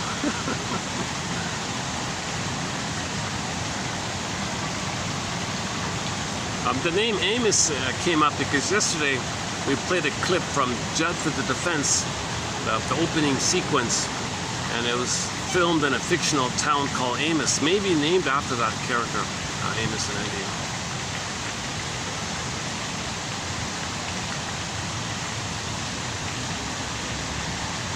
He was always, this Amos guy was always into, he was a perpetual optimist, but things wouldn't work out for him. He'd try all these schemes and little things, nothing would work out with it for him. The wife was always trying to get him to grow up. He was like a little child, but he feels so important. So a lot of people can relate to him a little bit.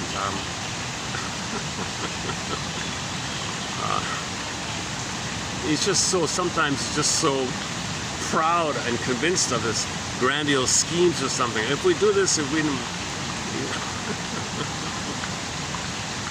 anyways. It's considered the first, one of the earliest sitcoms starring a cast of characters. And all the main characters have a shade of brown tone of skin. One of the first ones like that.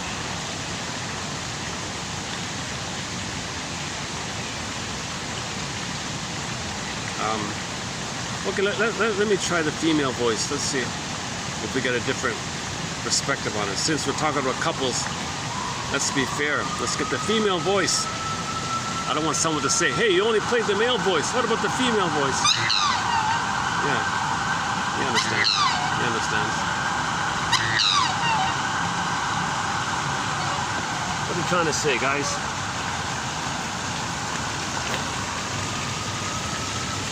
I hear ya.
not playing. Sometimes it's just so erratic. If it's on hold, it's not playing.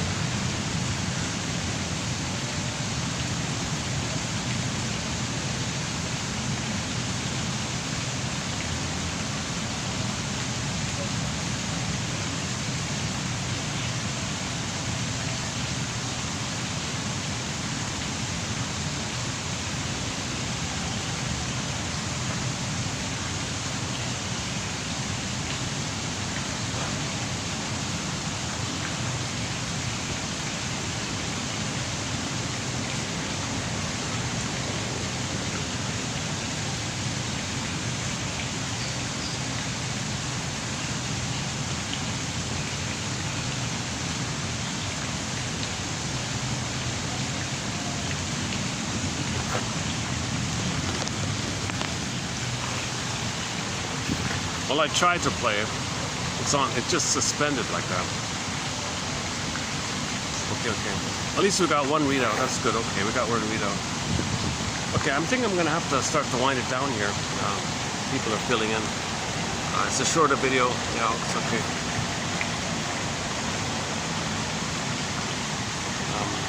Any final thoughts here? What was that phrase from yesterday? Hold on a sec. Yesterday was 32-33, right?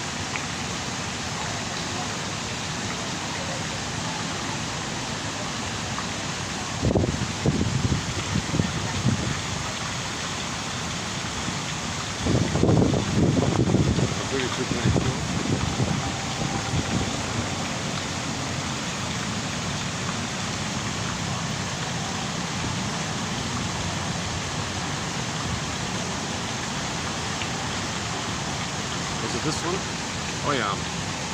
The unforeseen and disturbing changes of attitude toward the partner that come about in some marriages.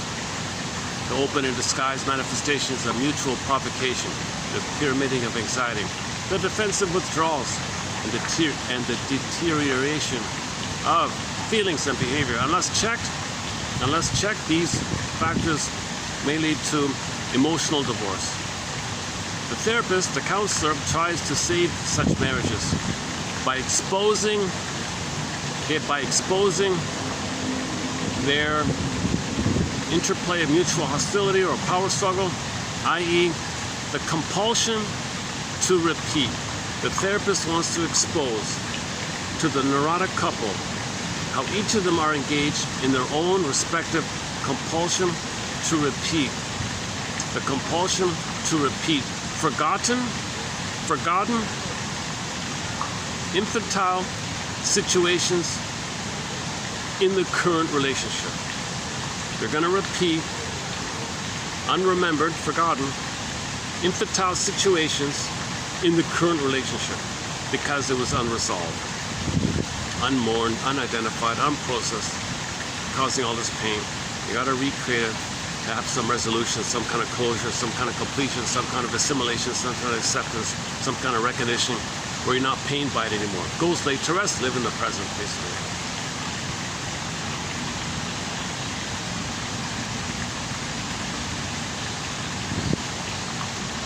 Okay. So that's yesterday's one, right? That was 30. Wait a minute, 32.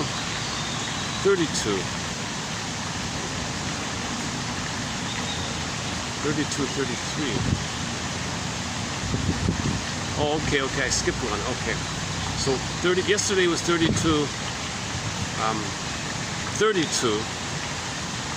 and I just read. I did a preview of 32-34. Okay, so they kind of go together. 32-32 and 32-34. They kind of go together. These two. They're both from the same book. Neurotic interaction in marriage. Let's see if we can get a third page out of it, because I kind of enjoyed this book. It's a little more measured, a little more thoughtful, these guys, the way they write. Yeah, I found, all right. Man, oh man, the 50s really was a lot of enthusiasm back in the 50s for psychoanalysis. There was even a comic. There was a comic called Psychoanalysis. 4 issues were put out in 55. It's still you can get a copy of it today through Dark Horse Publishing, the complete run, both in digital and hardback. It's the best introduction to psychoanalysis, that comic. If you want a good, quick, fast crash, bring up to speed course on what is psychoanalysis, it's right there in comic book format. You got 3 clients, Ellen, Freddie, and a guy named Mark, and between those 3, they cover so much. Repetition compulsion, self-fulfilling prophecy, scapegoating, emotional triangle, separation anxiety, defensive behaviors, transference, of course, and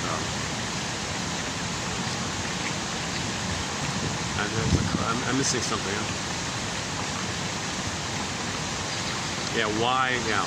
Why they're doing what they're doing. So all 3 had a problem. They went to the shrinker man, and the script writers, the shrink that did the script for this cartoon, did a great job. Yes, it's a little kind of exaggerated because it's a comic book, but it's not meant to be some frivolous, entertainment. It's part of it. It was an educational tool to teach. They actually tried to teach education. They tried to teach psychoanalysis using the comic. And of course, you can imagine what happened, right? Okay, so all the people want to control this information, advertising, propaganda. They don't want people educated like this, because these kind of insights are used to sell stuff, to fool you, to make you believe stuff. If you don't know yourself, it's easy to fool people, right? That's the general consensus. Why there seems to be a constant shadow banning of psychoanalysis, and they even make it in films. Look how stupid it is. Look how ridiculous it is. Look how dumb these people are. It's ridiculous. Don't pay attention to them. Meanwhile, that's like a cloak to turn people off, I think. Like a wall there, a little bit like that.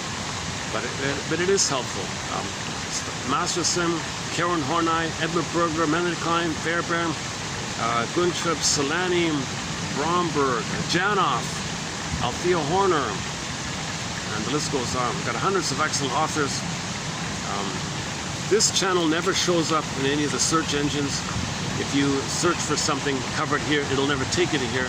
Although the best quotes from hundreds of authors are here. Very sad. Free it up. Free it. Let people know themselves. It's carved in stone. Know thyself. Come on.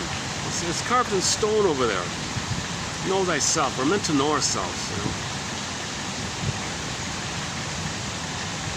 We're all better off if we know ourselves.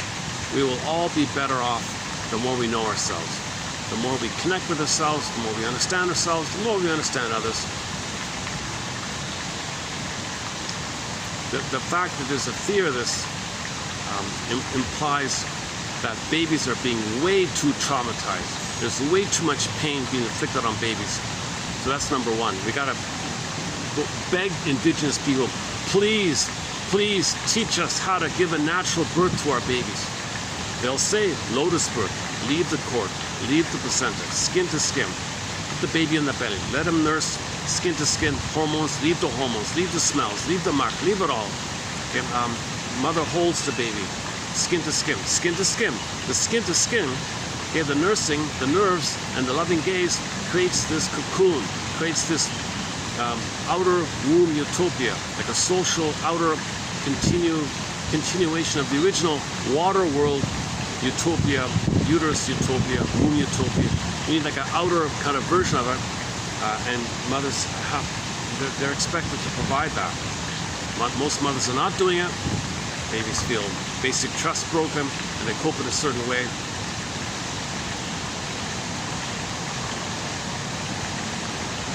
So it's called lotus birth, a major topic here. Towson Kennel about the time sensitivity, about mother producing all the hormones, the whole topic about the delivery. Some people say you should not have the mother on the back with the legs up. Gravity's pushing down. It's hurting the baby. Mother's supposed to, traditionally the squatting means gravity is a healthy participant in the birthing. But with the mother on the back, the legs up, gravity's pushing down. the baby is not getting the gravity support. It's being used against the birthing. Now, if there's contractions, and in the event the mother has a little odd shape with the tailbone, she can't tilt her back, which she would normally do when she's squatting. She would tilt back the tailbone so the poor baby wouldn't hit on it. One baby was hitting the tailbone, being pushed, and the contractions hitting the tailbone. Mother freaking out of the pain. She clenches, baby can't get out. And you got this life and death struggle going on. You can imagine the memory going on. Okay? These memories will be known through mythology stories. Epic battles in mythology is the epic battle. If the baby survives, he's a hero. So the outer rank thinks the baby's a bit of a hero for his part in surviving this epic battle. He's a hero. From water world to land world, this battle, you know, contractions, bumping. If he stays in, whirlpool, right? Whirlpool, still crashing on the canal, canal like that. Can't get out, crashing the cliffs, you know. That's the Chabrias, right? Odyssey. So one theory about the Odyssey on that point, you got to navigate between the two, right? Baby's got to be born, can't stay in, crashing. How does he navigate the birth? How does he get? He's a hero. Mother, I'm tired here. I had a huge battle here. Please leave the cord. Please leave the placenta. They were my guardian angel, my power support, my system of support, my guardian angel support, my power animal, my power support. Please don't remove the cord. Give me time to make the transition. I'm tired here. Place me on the belly. I'm comfortable on your belly because those grooves on your belly, I made them when I was inside. It'll be home for me. It'll be familiar to me. It'll be skin to skin. And the skin is the bridge between us for our emotional communication, unconscious communication. And then the rhythm of safety and the blissful oneness will continue. So leave the cord, leave the placenta, place me on the belly, baby, saying, I'll nurse when I need, and you'll know, and you'll be fine with it, and there'll be a rhythm of safety, and this interaction will take place. So don't remove the baby. Never remove the baby. If there's a problem, all the more reason to let the baby have his support system. If he's traumatized at birth and then you remove him from the mother and remove his support system and put him away, hormones go away, what a betrayal. So one theory is if the mother's out of it, prepare a dog in advance to bark at the gynecologist. Don't remove the baby. Come on, dog, help me out here. If he reaches to remove the cord, growl at him. Scare him off because he doesn't know what he's doing. Protect the baby. Help me protect the baby. Come on, Doberman and Pinscher, help me protect the baby. Husband, you're around, right? So when the dog stops the severing, hand the baby to me, okay? Good work, team. Good work, dog. Good work, husband. Gynecologist, I'm so disappointed that you would traumatize my baby. I had to stop this. I lose my job. In the name of Pilgrims and Plunder, I must traumatize your baby. No, this is nonsense.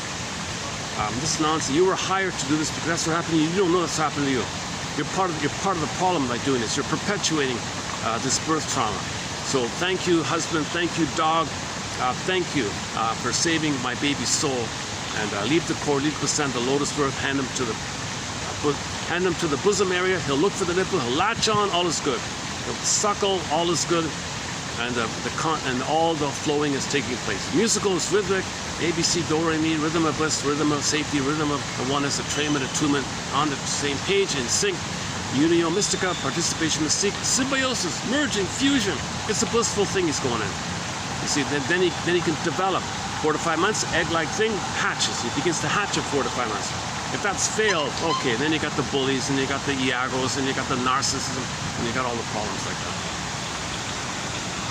And all these negative personality patterns are the anger around us. It's the anger around us, and they're trying to get it back. You can't get it back, and they're angry, and they're trying to recreate it, very destructive like this.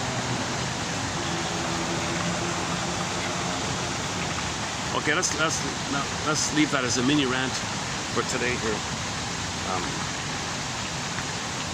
Okay, let's pick a song and wrap it up here. I'm doing this video half. I'm so tired. Okay. All right. Let's pick a song here. Oh, let's go to Radio Garden. I'm having fun with this new. I love this channel called Radio Garden. We're finding, yesterday we found a good song from Turkey. Nice little song from Turkey. So why don't we try there again, Turkey. Radio Garden. Go to Radio Garden, and when you hit the play, you get a map of the world. All these green dots. That's yesterday's one, right?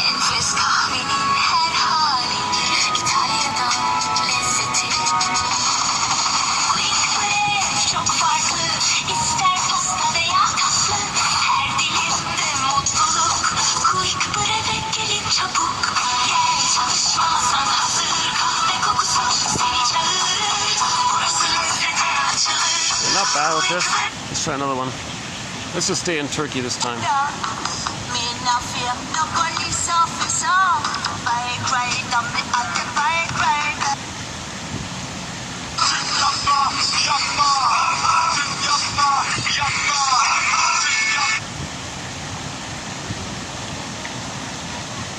Oh, Greece. Oh, we're in Greece now. Okay.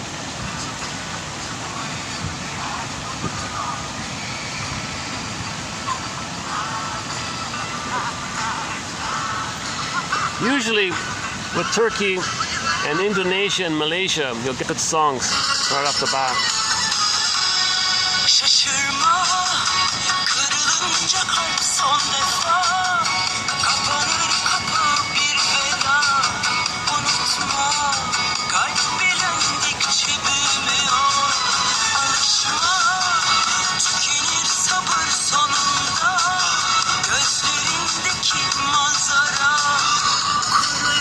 Yeah, let's wrap it up here then. Okay, metaphors be with you. May these quotes and theories be with you. May they help raise consciousness. May they help you beware of the neurotic agenda of the unconscious, hoping for better past. And we'll see you in the next video. Let's get to a place where we can be our own quarterback and express our authentic self, real self, true self. And that's the home within feeling. And we no longer feel estranged from ourselves, alien from ourselves. This issue of feelings of depersonalization will be gone because you feel your personhood, your identity like that.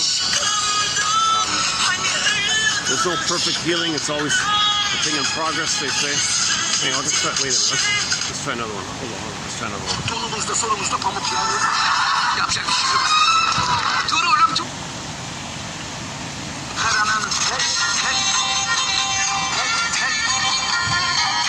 Karadeniz Radyosu Kemence FM.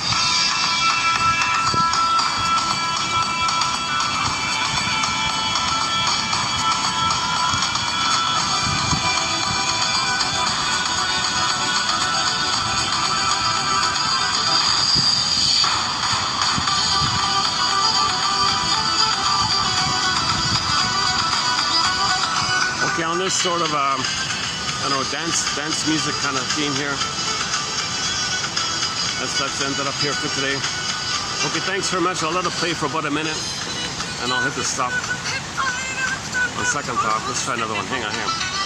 That's not bad, but let's. I want to end up on a really good song. Hang on here.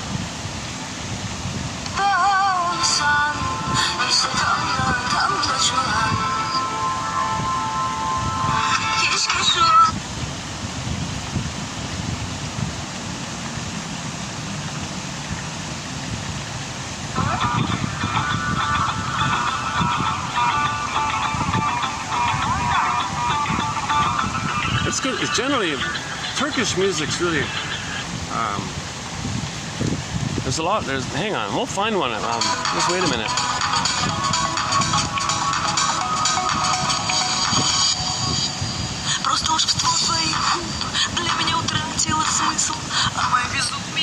Usually you try 10 times, you'll find one, right?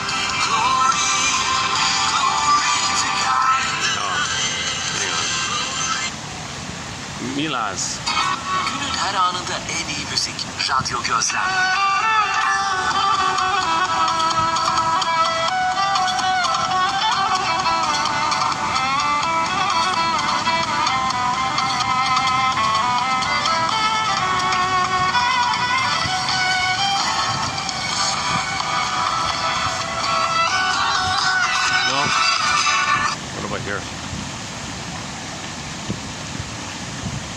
Oh, Greece. Oh, back in Greece. This is where the Odyssey took place, somewhere around here.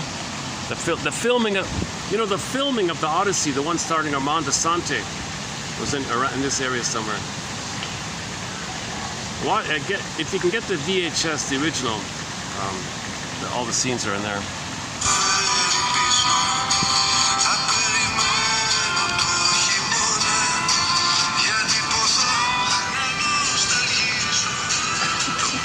What's going on here?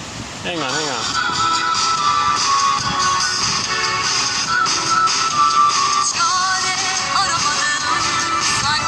Sometimes I get lucky. In one or two attempts, I'll get a great song. Hang on. I'm missing it today. What's that?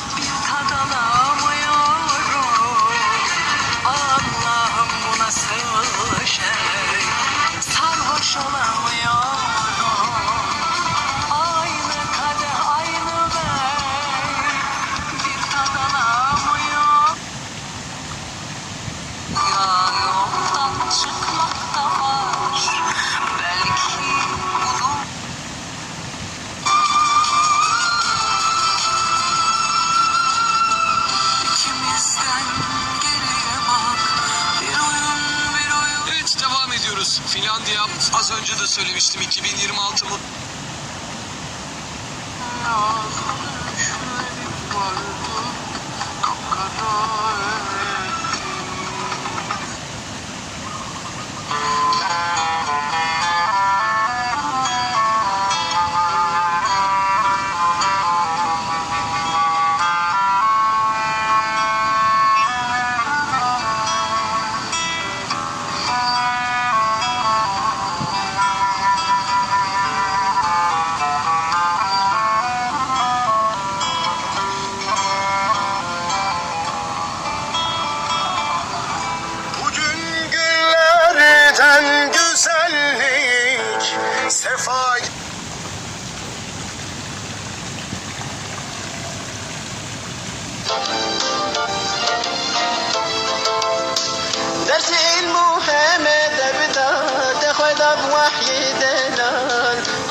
Wow. I'm really missing. Okay, let's try another place. Hold on.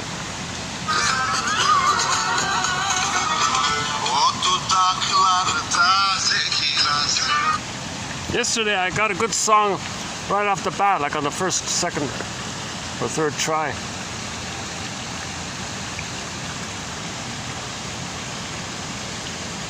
Istanbul. Oh, that's Istanbul, eh? Oh, okay, hang on.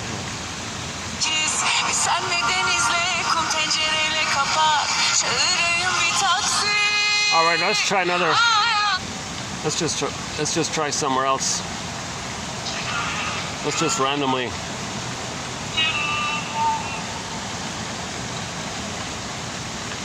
Where are we here? I don't even know where we are here. Let's just try something, anything.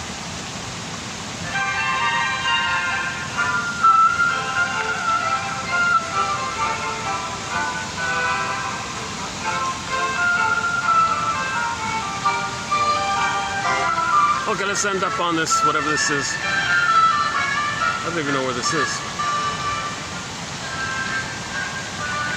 Well, whatever this is. Okay.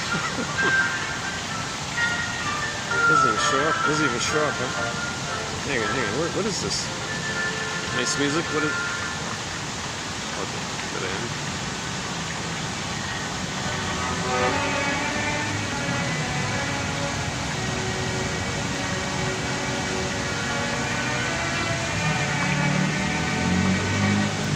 Okay, let's just bail on the music portion this time around. It's always nice to end up on a fun, musical, upbeat note, like kind of like a closing musical theme at the end of a show or something. Often I'll get it. Usually I'm lucky. Today is the first time I really kind of striked out. This is the first time. Yeah, this is the first time I really fumbled here with this. Usually I get lucky. All right, but so if I feel a little embarrassed, okay, put your hand on the heart. The embarrassment I feel is from the past. So if I feel embarrassed that I missed it or something, so as a child I didn't do something right, and I must have felt embarrassed or shame. That's coming to me now, right? I guess. But I'm in the present. Keep your hand on the heart. I'm now feeling something in the past. I'm now feeling something in the past, right? Okay, to be updated. I'll see you in the next video. And we'll pick up on this topic on relationships. Check out the last video yesterday done at the little park. That wasn't too bad. And the 2 videos prior were the 2 better ones. So I think the past 3 were pretty solid. Today's a little mix, I guess. And I'll see you in the next video. Any kind of joke at the end here? The most recent little one-liner I heard was from the comedian Steve Behrman. How do you spell guru? G. You are you. Let's search for this authentic you. Let's search for the authentic you. So we got 2 yous. Everybody's got 2 yous, right? Your conscious self and your unconscious self. So, or your conscious mind and your unconscious mind. Yeah, so every marriage has 4 minds. The man brings his conscious mind and his unconscious mind. The woman brings her conscious mind and her unconscious mind. So in every marriage, there are 4 minds. And the unconscious mind in each can communicate with each other and affect each other. And the conscious is a little crisscross, confused like that. So something to be mindful of and look, investigate. And the source point or the evidence or the theoretical reason why this goes on, we'll look at the mother and the baby. They're communicating all the time, right? And it's pre-verbal, non-verbal, pre-verbal, body to body. Empathy, identification, we're one, who's who kind of thing. Music's still on. Yeah, we don't play much classical, eh? Yeah, okay. It's nice to play some pop. Maybe this will show up on the... This seems pretty nice. What is this? Maybe this will show up on the copyright. I'm not even sure where this is. Where am I? Where is this? Hang on, let's oh my God! We're okay. I see. So we're somewhere in the South Central Africa somewhere.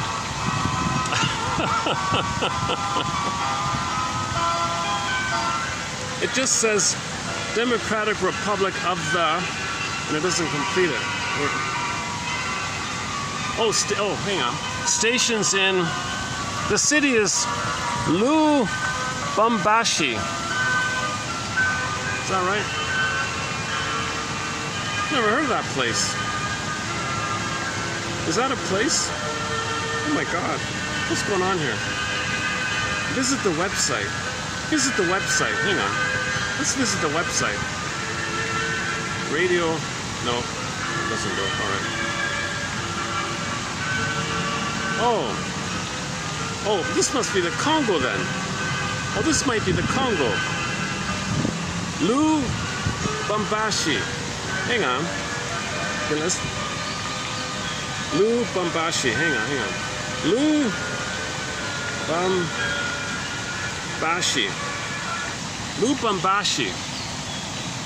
Lubumbashi is the second largest city in the Congo. Okay. Oh, that was the Congo. Okay, nice music there from the Congo. That's nice. Yeah. Okay. Great. Okay, we got a couple of songs from that area in previous videos. That's a great channel. Radio Garden. Your mission, submitted for your approval and consideration, should you choose to accept it, is to visit Radio Garden and have some fun moving the cursor around and listen to stations from all around the world. Go to every continent, sample music from all over the place, not only for the geography, but just sort of the melodic connection to the place maybe, and the commonality that music that we all have. Remember, the first mother's music. Like, we all have in common music being everybody's first mother. Okay, that was spelled out in previous videos. and I'll pick up on it in the future. But the theory is, okay, inside the uterus, the baby hears mother's heartbeat, right? Here's the pulsating of the cord, your baseline. The blood flow into 3 veins, 1 down, 2 up. It's melodic, A, B, C, do, re, mi. So you got a melody with the blood flow, the 2 thin ones spiraling up, so it goes round like the movement, and the one that straights down, one that goes straight down. The pulsating of the cord, the thin blood flow, and the main one, the drum beat. Drum, bass, melody. And we all have that. The baby's eyes are closed. He thinks it's all him. But what might not be him? What might be the first other mother? Music. All this movement. It's musical, it's melodic. Mother's heartbeat, pulsating, and the melody. Everybody has that in common. Everybody has that in common, right? The first mother is music. In the beginning was the sound of music. Oh, the sound of music. Musical mother. She calls it the musical mother. The first mother is the musical mother. In the beginning was the sound mother, musical mother. Yeah. Musical mother. So it seems to be when we hear music, there's some little subliminal reminder of that time. We felt safe, we felt bliss. It calms us down because a part of us feels safe. Now, nobody regrets it just because you're reminded of it. Nobody actually goes, nobody has a break like that. So we manage ourselves, obviously. But, oh my God. We'd have to be extremely traumatized. Oh my God. Yeah, theoretically, if somebody's in a hospital and they hear this kind of music, maybe they'd regress or something. No, it doesn't have that strong an effect.